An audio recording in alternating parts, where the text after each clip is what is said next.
Galatoma. Bartoko. Addunyaa kee keessaa yaada kootiin malachuudhaaf, dhukkubbii koo dagachuudhaaf, callisatti baqachuudhaaf, osoon silaaluu jakoo jaamsee, nan fakkii kee ofitti aansee,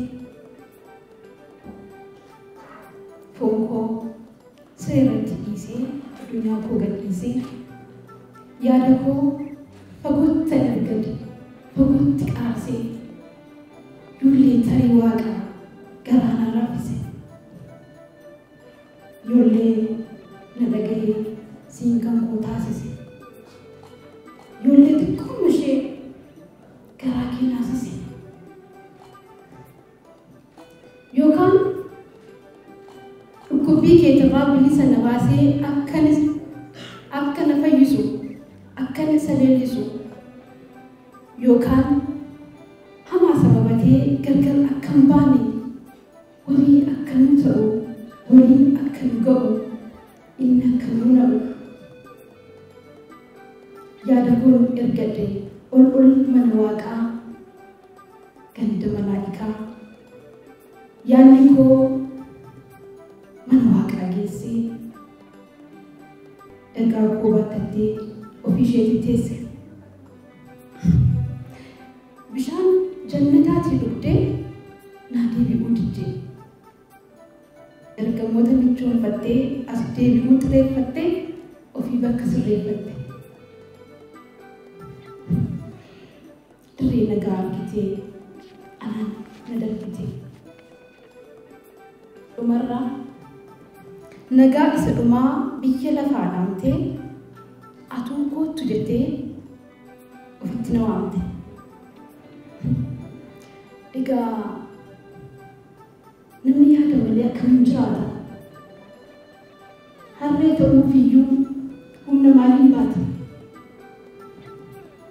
Anis jireenya koo dhiisee ishee duukaa bu'ee, jaarraa kan koo dhiiseen dachee irraatii du'e.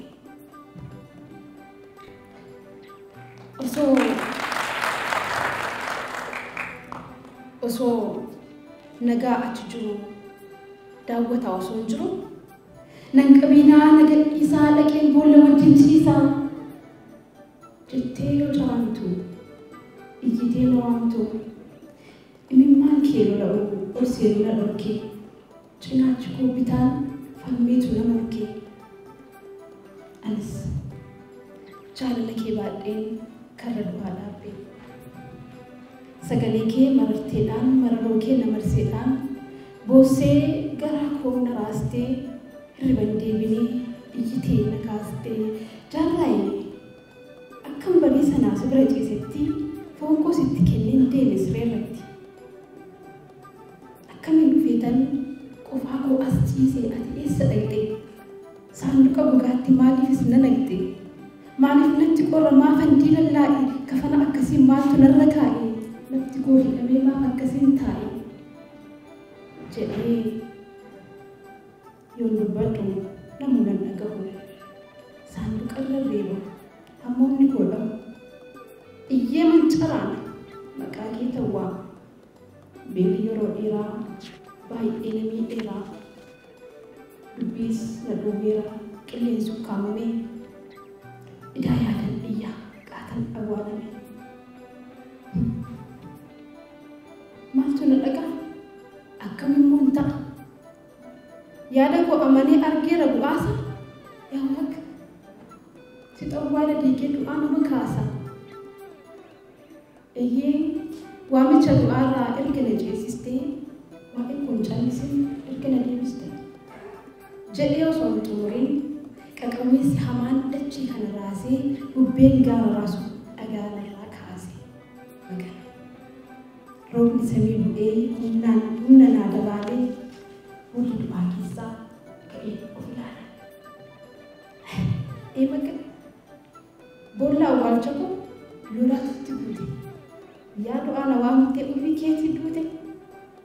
Jechaa isa na gargaaruuf galata dhiyeessee muka jala taa'ee guyyaa galgaleessee jaarraa'ee yaadiirraa lapheen kees cabee gaddisi dhuunfatee akka golgolooftee dhaba koolbuun kee akka qabbanooftee waa'een kee ergamoota waaqaa garaa moogumseeraa siifan du'aa ka'ee niyyuu gootumseeraa argeeras siin ala dukkanni akka nama nyaatu siin ala duutiyyuu akka itti ulfaatu jechaa ka'ee addunyaa jaalalaa keessatti ilaalaa dhibee koo of yaalaa lafa galgaleessee yeroo mana gahu ergaan takkaan arge jamaa lafa dha'u